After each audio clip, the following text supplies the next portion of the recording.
Hello everyone. In our previous class, we learned about the Golgi apparatus, and our today's topic is lysosome. That is the further part of the endomembrane system. Lysosomes was observed by D. Dewey.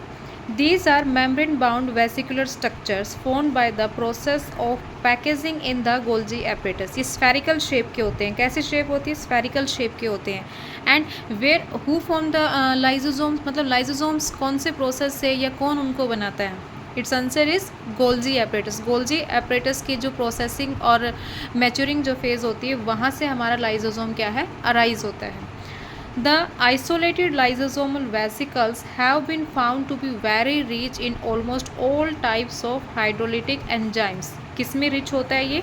Hydrolytic enzymes में. What do you mean by hydrolytic enzymes? Hydrolytic enzymes. Hydro means water. Hydro means water and lytic means break.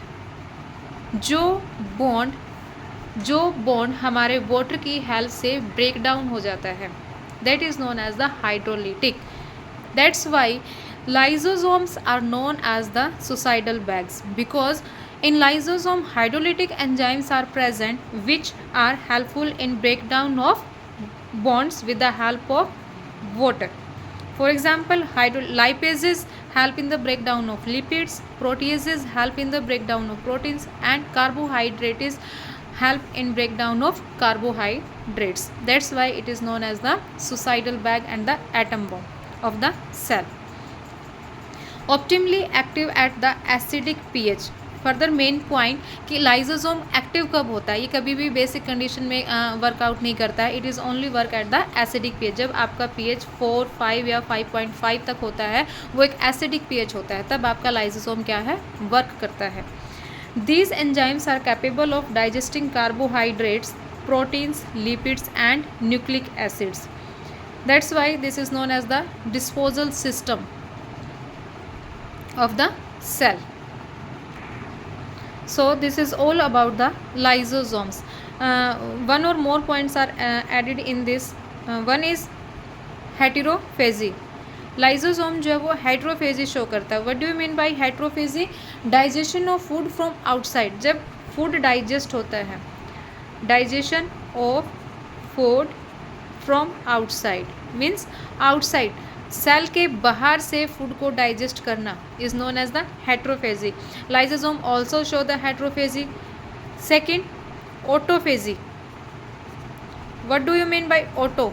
Auto means self, मतलब जब self की खुद की organelle को ही ये digest करना start कर देता है सेल्फ, तो वो क्या होगा आपका? Autophagy. And the third is autolysis. Lysis क्या होता है? Again break down. Auto means self, खुद का ही ब्रेक डाउन होना, मतलब सेल बस्ट हो जाता है. सेल क्या हो जाता है? इसके अंदर बस्ट हो जाता है. Then it is this term is known as the autolysis. तो 3 टर्म जो है वो हम इसके अंदर लर्न करते हैं. Heterophagy, digestion of food from outside. Autophagy, digestion of own cell organelle. And autolysis, release their own content, मतलब खुद का कंटेंट ही ये सेल के बाहर रिलीज कर देता है, वो कहलाता है आपका cell burst. So this is all about the lysosomes. Now our next topic of the endomembrane system is vacuoles. The vacuole is the membrane bound space found in the cytoplasm. ये भी एक membrane bound space जो है वो होता है in the cytoplasm. It contains water, sap, excretory product and the other materials not useful for the cell. मतलब cell के लिए जो मटेरियल यूज़फुल नहीं है वही सब कहाँ पर प्रेजेंट होगा? हमारा वैक्यूल्स के अंदर प्रेजेंट होगा. Contain water, SAP. सैप क्या होता है? सेल का जो साइटोप्लाज्म होता है, जो रस होता है, उसको हमने सैप बोलते हैं. ठीक है.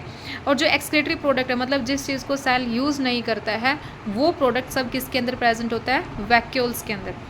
The vacuole is bound by a single membrane called the tonoplast. यहाँ से ये क्वेश्चन अराइज हो रहा है कि what do you mean by tonoplast. ये 1-2 बार टीचिंग एग्जाम्स में आया भी है. What is tonoplast? तो tonoplast is the single membrane of vacuole. Vacuole की जो सिंगल मेम्ब्रेन होती है उसको हमने क्या बोलना है? Tonoplast. In plant cell the vacuole can occupy up to 90% of the volume of the cell. Plant cell के अंदर एक सेंट्रल वैक्यूल प्रेजेंट होता है. प्लांट सेल, ये हमारा प्लांट सेल है। प्लांट सेल में जो एक सेंटर में जो वैक्यूल प्रेजेंट होता है, ये क्या है हमारा वैक्यूल होता है, और इसके अंदर 90% क्या है, 90% of the volume of the cell, इस वैक्यूल का 90% वॉल्यूम जो है वो हमारा वैक्यूल का होता है। In plant the tonoplast facilitate the transport of number of ions and other materials against the concentration gradient, against the concentration gradient means जो टोनोप्लास्ट है, टोनोप्लास्ट क्या है, वैक्यूल की सिंगल मेम्ब्रेन, वैक्यूल की जो आउटर लेयर है, outer membrane है, वो क्या होती है हमारी टोनोप्लास्ट होती है, और वो हेल्प करती है, फैसिलिटेट करती है ट्रांसपोर्ट को आयंस के, मतलब आयन अंदर आ रहे हैं बाहर जा रहे हैं, against the concentration gradient, hence their concentration is significantly higher in the vacuole than in the cytoplasm, than in the, यहाँ पे हम एक टर्म यूज़ करेंगे दैट इज़ द टर्जिडिटी, मतलब ये जो वैक्यूल है ये सेल की टर्जिडिटी को मेंटेन करके रखता है, अंदर प्रेशर ज़्यादा होता है as compare to the cytoplasm, that is known as the turgidity. और टर्जिडिटी में एक और होता है कि जब ओपनिंग और क्लोजिंग ऑफ स्टोमेटा होता है, वो भी कौन मेन रोल प्ले करता है उसमें, वैक्यूल की कंसंट्रेशन, ग्रेडियंट्स की कंसंट्रेशन क्या है उसके बेसिस पर ही हमारी क्लोजिंग और ओपनिंग ऑफ स्टोमेटा होती है, ठीक है। तो प्लांट सेल के अंदर वैक्यूल का जो मेन फंक्शन होता है एक टर्जिडिटी से रिलेटेड होता है और एक closing and opening of stomata होता है, closing and opening of stomata. Now in amoeba the contractile vacuole, amoeba के अंदर अब यही वैक्यूल हम किस नाम से जानते हैं, contractile vacuole is important for osmoregulation and excretion. अब ये कॉन्ट्रैक्टाइल वैक्यूल किस में प्रेजेंट होता है, where is the contractile vacuole present in amoeba and what is its role, it helps in the osmoregulation and excretion means ion, इसमें भी osmoregulation वही ions की कंसंट्रेशन को मेंटेन करके रखता है, एंड एक्सक्रीशन मतलब जो एक्स्ट्रा या जो वेस्ट मटेरियल अमीबा की बॉडी के अंदर प्रेजेंट है उसको एक्सक्रीट करता है।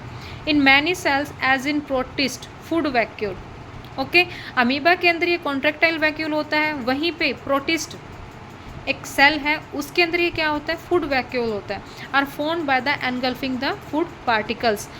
फूड वैक्यूल है तो ये क्या काम करेगा, मतलब फूड को एनगल्फ मतलब फूड को अंदर लेने का काम करेगा, ओके। अब हम अलग से एक फ्लो चार्ट देखते हैं, क्योंकि वैक्यूल क्या है, vacuole is present in animals, plants, amoeba and bacteria, सभी में वैक्यूल प्रेजेंट होता है। एनिमल में अमीबा जो है वो एक स्मॉल साइज़ का होता है, स्मॉलर वैक्यूल होता है, स्मॉलर वैक्यूल्स, ओके। प्लांट में क्या है, लार्ज वैक्यूल होता है, लार्ज सेंट्रल वैक्यूल प्रेजेंट होता है, सेंटर में प्रेजेंट होता है, और इसका रोल क्या है, इट मेंटेन द टर्जिडिटी को मेंटेन करता है, opening and closing of stomata को करता है, क्लोजिंग ऑफ स्टोमेटा में रोल प्ले करता है, ओके।